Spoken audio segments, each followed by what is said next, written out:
तो बच्चों, स्वागत है एक बार फिर से आपका अपने चैनल स्टडी हब में। और आज हम पढ़ेंगे क्लास 10th का एक बहुत ही इम्पोर्टेंट चैप्टर है ट्रिग्नोमेट्री। ट्रिग्नोमेट्री की exercise number 8.1।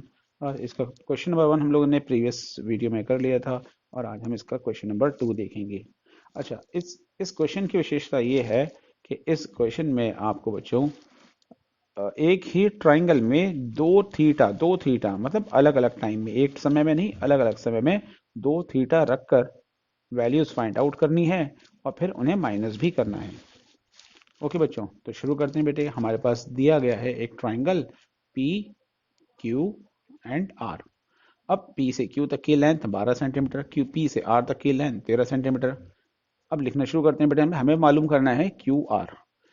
Okay, in the given triangle P Q R हमें क्या मालूम करना है, जैसे हमने कहा था कि आपको अलग अलग थीटास मान की वैल्यू निकालनी है। लेकिन बच्चों हाँ, आप एक बात ध्यान रखिएगा कि हमेशा 90 डिग्री के सामने वाली साइड हाइपोटेन्यूज होती है। 90 डिग्री के सामने वाली साइड हाइपोटेन्यूज होती है। हम लोग फिर बार रिपीट करते हैं। तो यहाँ 90 डिग्री के सामने क्या है बच्चों? 90 डिग्री के सामने तो पी आर है। इट मीन्स कि हमारा हाइपोटेन्यूज कितना होगा बच्चों? हाइपोटेन्यूज होगा बच्चों हमारा P R. Now by applying Pythagoras theorem.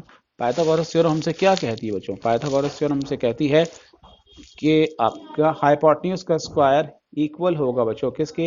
Hypotenuse का स्क्वायर बाकी अदर टू साइड के स्क्वायर के सम के बराबर होगा। अदर टू साइड कौन कौन सी बच्चों हमारी? एक है क्यू आर और दूसरी है पी क्यू।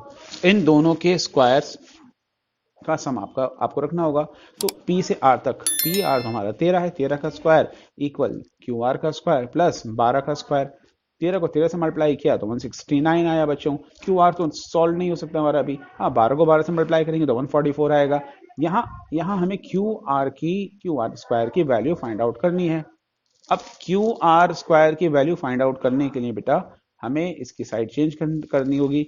तो हमारा बन जाएगा 169 माइनस 144। अब इस 169 में से 144 माइनस करके हमें गेन होता है 25। अब ये क्यू आर स्क्वायर बना 25, 25 का स्क्वायर। अब देखिए यहाँ पर स्क्वायर काटते हैं तो रूट का साइन लगता है। इट मीन्स कि आपका 25 का स्क्वायर रूट, 25 का स्क्वायर रूट क्या होगा बच्चों? हम सभी जानते हैं कि 25 का स्क्वायर रूट या फिर 5 को 5 से मल्टीप्लाई करें तो 25 आता है। तो इस प्रकार से क्यू आर हमारा हुआ 5। ओके, हमारा पहला काम पूरा हुआ कि हमें क्यू आर निकालना था। अब हमें आना है नेक्स्ट थिंग के ऊपर। ओके बच्चों, तो नेक्स्ट थिंग हमारी है क्या बच्चों? देखते हैं हम लोग। देखिए नेक्स्ट थिंग, फिर एक बार ट्राइंगल बनाएंगे आप। क्यों? क्योंकि आपको दो बार बेस ट्राइंगल बनाना है। ट्राइंगल वही पी क्यू आर, इसकी साइड्स 12, पी आर आपकी बच्चों क्या होगी बच्चों? 13। और इस बार क्यू आर भी हमें मालूम है जो कि है 5 सेंटीमीटर। अब हमें बेस एंगल क्या लेना है बच्चों? आप और कीजिए, बेस एंगल हमें चाहिए इस ट्राइंगल में पी। मतलब हमें जो अपना थीटा मानकर चलना है वो पी को मान के चलना है। अब थीटा के सामने वाली साइड हमेशा क्या होती है बच्चों? देखिए tan पी हमें निकालना है यहाँ पर। तो थीटा के सामने वाली साइड हमेशा क्या होगी बच्चों हमारी? वो तो होती है परपेंडिकुलर। देखिए, तो हमारा यहाँ आया थीटा और इस थीटा के सामने वाली साइड वो आई हमारी क्या? वो आई क्यू आर। इसका मतलब ये कि हमारे पास हमें हमारा परपेंडिकुलर मिल गया। एडजेसेंट साइड हमेशा बेस होती है जो कि है 12 सेंटीमीटर। इस प्रकार हमें हमारे पास हमारा परपेंडिकुलर और बेस दोनों ही मिल गए जो कि 5 और 12 सेंटीमीटर हैं हमारी। ठीक है बेटे, परपेंडिकुलर 5, बेस 12 और हाइपोटेन्यूज 13 सेंटीमीटर हैं। अब tan p निकालने में तो हमें कोई झंझट नहीं होना चाहिए बच्चों, क्योंकि tan p बहुत सिंपल सा लॉजिक है बेटा। tan थीटा होता है बेटा हमारा परपेंडिकुलर अपॉन बेस। अब हमें बेटा परपेंडिकुलर की जगह उसकी वैल्यू मीन्स 5 और बेस की जगह उसकी वैल्यू मतलब 12 रखना होगा। तो हमारे पास tan p आ चुका। नेक्स्ट फिर ट्राइंगल में ड्रॉ किया पी क्यू आर और इस बार फिर से ट्राइंगल के अंदर वही वैल्यू 12, 13 और 5 सेंटीमीटर हम लोगों ने रख दी बच्चों यहाँ पर। अब इन वैल्यूज को हम लोगों ने पुट किया फिर से उसी ट्राइंगल के अंदर पी क्यू आर के अंदर। इस बार बट हमारा देखने का नजरिया चेंज होगा। अब इस बार थीटा हमें रखना है क्या? इस बार रखना है थीटा आर। अब जैसे ही हम लोग थीटा आर रखते हैं तो क्या होगा बच्चों? थीटा के सामने वाली साइड क्या होती है बताइए? जी, वेरी गुड बच्चों, आप बिल्कुल सही कह रहे हैं। थीटा के सामने वाली साइड हमेशा होती है हमारी परपेंडिकुलर। और एडजेसेंट साइड क्या होगी बच्चों हमारी? एडजेसेंट साइड वो होती है बेस। तो इस प्रकार परपेंडिकुलर हमारा हुआ बच्चों 12। ओके बेटे, ठीक है।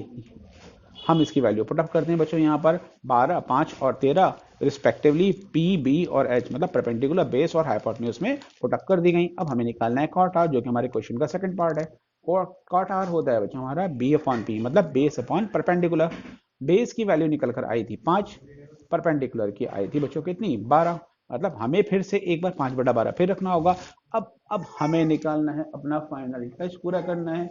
हमारा फाइनल टच क्या है बेटे, हमें tan p और cot r, इन दोनों को मालूम, इनका डिफरेंस मालूम करना है। देखिए देखिए ना, तो the value of tan p minus cot r कितना होगा बच्चों, वैल्यू पुटअप कीजिए, और वैल्यू पुटअप करने के बाद हमारे पास हमारे आंसर्स आ जाएंगे बच्चों।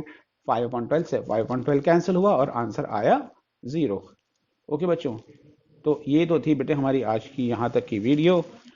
ठीक है बच्चों, हम लोग नेक्स्ट वीडियो में फिर से मिलते हैं और